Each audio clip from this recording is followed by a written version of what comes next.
कहानी शुरू करने से पहले चैनल को सब्सक्राइब करना और वीडियो को लाइक एंड शेयर करना ना भूलें। कर दिया ना? तो चलिए कहानी शुरू करते हैं। रामपुर शहर में रेखा नाम की एक औरत रहा करती थी। रेखा अपने बेटे राजू और बहू शिल्पा के साथ रहती थी। राजू शहर में अच्छी नौकरी करता, उनके पास किसी बात की कोई कमी नहीं थी। पर रेखा शिल्पा की खर्चा करने की आदत से बहुत परेशान थी। राजू शिल्पा को घर खर्च के लिए जो भी पैसे देता, शिल्पा उसे अपने खर्च में ही खत्म कर देती। एक दिन राजू ने शिल्पा को कुछ पैसे दिए और कहा, शिल्पा, ये पैसे माँ को दे देना, उन्हें शादी में जाना है। ठीक है, दे दूंगी। शिल्पा को पैसे देकर राजू चला गया। इतने सारे पैसे देखकर शिल्पा बहुत खुश थी और वो सारे पैसे लेकर बाजार चली गई। जब शाम को राजू घर आया तो रेखा राजू से पैसों के बारे में पूछती है। क्या आपको अभी तक पैसे नहीं मिले? पर मैं तो सुबह ही शिल्पा को पैसे देकर गया था और मैंने उससे कहा भी था कि वो आपको दे दे। रुकिए, मैं भी उससे पूछता हूँ। पूछेगा कहाँ से? आज तो सुबह से ही वो घर पर नहीं है। जब से तू गया है तेरे पीछे पीछे वो भी चली गई। तभी शिल्पा बाजार से आ गई। शिल्पा, मैंने सुबह तुम्हें जो माँ को देने के लिए पैसे दिए थे, तुमने वो अभी तक माँ को नहीं दिए। जाओ जल्दी से वो पैसे ले आओ। राजू की ये बात सुनकर शिल्पा घबरा जाती है।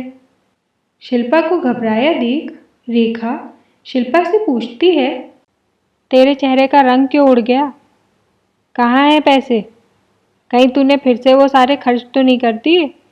वो तो सब खर्च हो गए।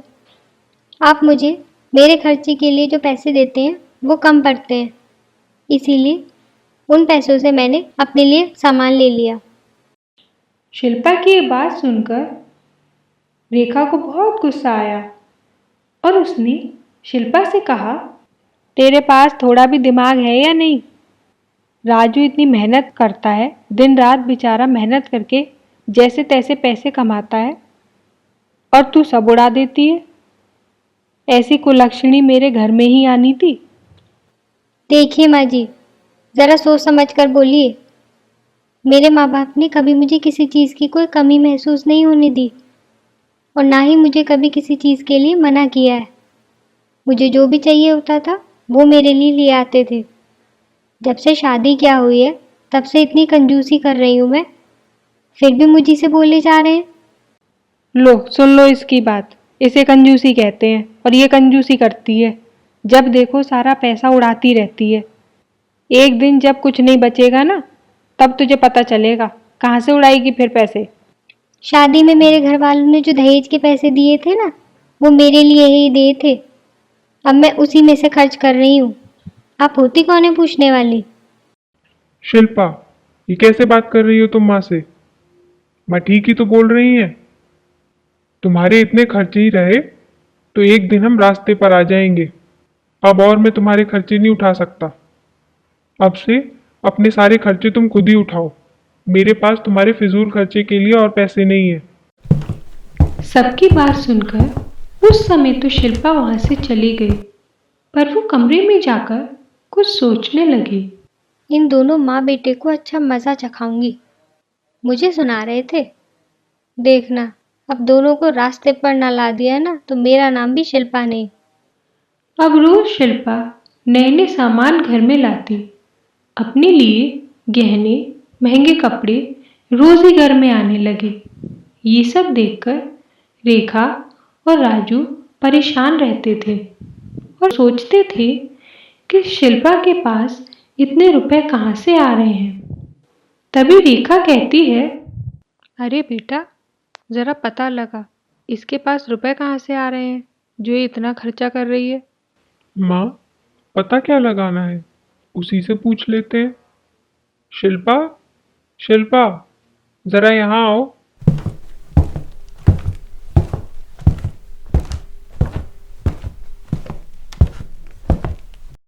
क्या हुआ? सुबह सुबह क्यों चिल्ला रहे हो? तुम्हारे पास इतने रुपए कहाँ से आ रहे हैं जो तुम इतना फिजूल खर्चा कर रही हो? मुझे नौकरी मिल गई है, उसी से अपना खर्चा चला रही हूँ।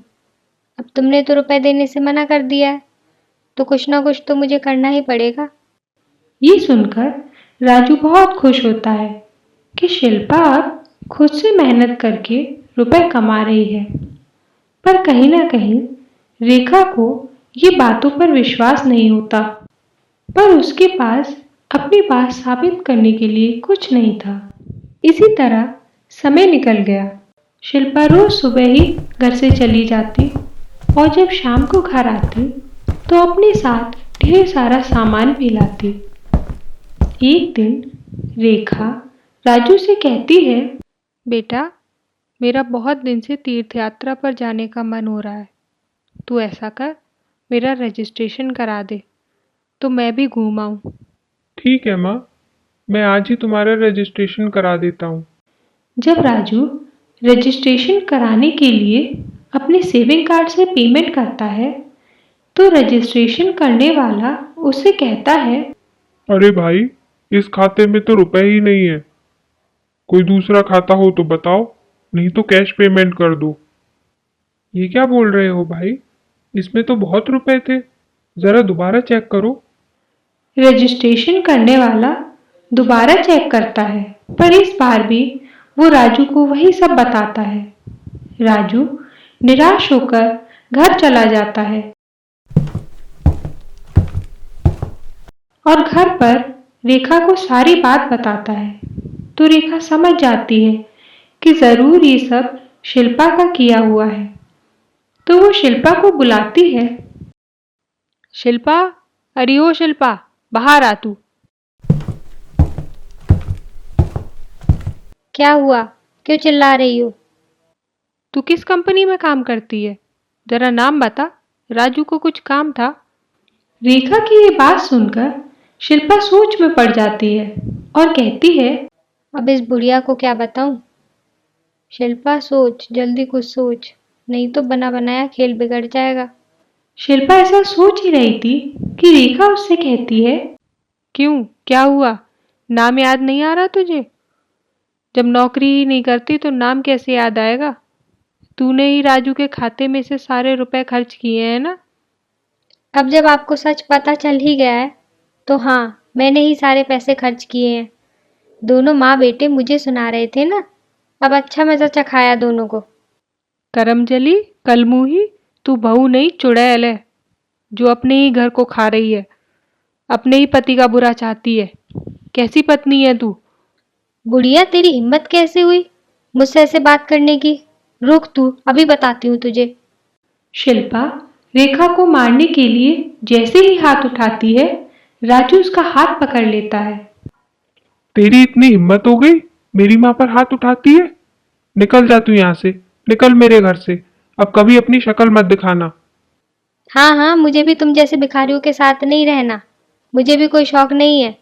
जा रही हूँ मैं यहाँ से। ऐसा कहकर शिल्पा वहां से सीधे अपनी माँ के पास चली जाती है।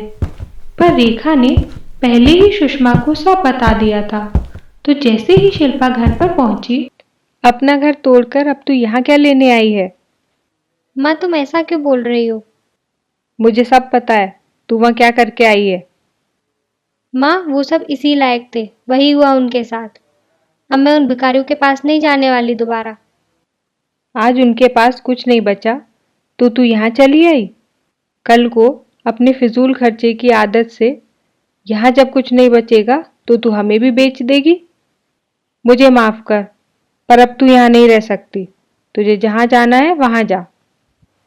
अपनी माँ की ऐसी बात सुनकर शिल्पा को एहसास हुआ कि उसने अपनी ही एक आदत की वजह से सब कुछ बर्बाद कर दिया। अब उसके साथ कोई नहीं था। अब शिल्पा के पास ना तो रुपए ही थे और ना ही अपनों का साथ।